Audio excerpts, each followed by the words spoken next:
Hello there, Rock the House 1 with another Yu-Gi-Oh discussion video for you. Just like my previous one about my thoughts on what Shadows will be like in the new November 2015 format, I have decided to focus on Satellarknights in the November 2015 format and what I think they will do. First of all, let's discuss the hits that they received.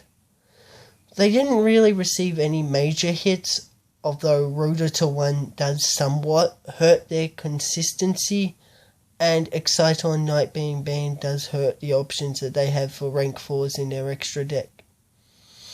With Satellarknights, the deck overall is really a fair deck, so to speak, when you consider the minimal impact that it did have in the TCG meta prior to the ban list being released. Even though it did win Worlds in a ban list that was pretty much made for it, considering that Shadows, Necros, and other decks were really hit to a point where they were virtually difficult to take to Worlds and actually succeed with, although Necros did make the Worlds final. But that's a discussion for another time, and in the Necros video itself that's going to be coming. First of all, Satellarknights lose to Rotor, which does hurt the searchability, although they have Skybridge that can step in and replace.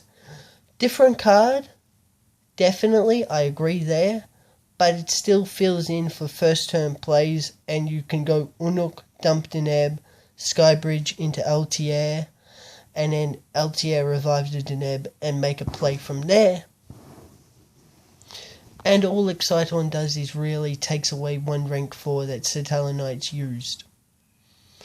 But overall, as I said it before, the deck is actually a fair deck. Really, the only play that you could consider close to unfair in the deck is the Trevor looping that they love to do, and is essentially game winning against certain decks.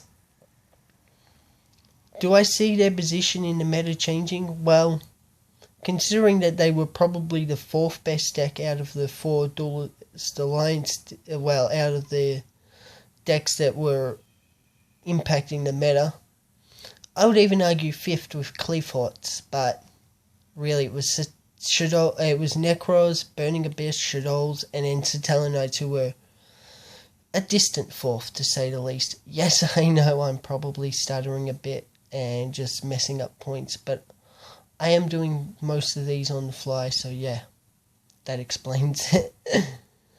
All in all, though, I don't know how much more of an impact the Satellarknights will have, due to the fact that the decks that were above them did receive hits in Necros, Burning Abyss, and Shadows.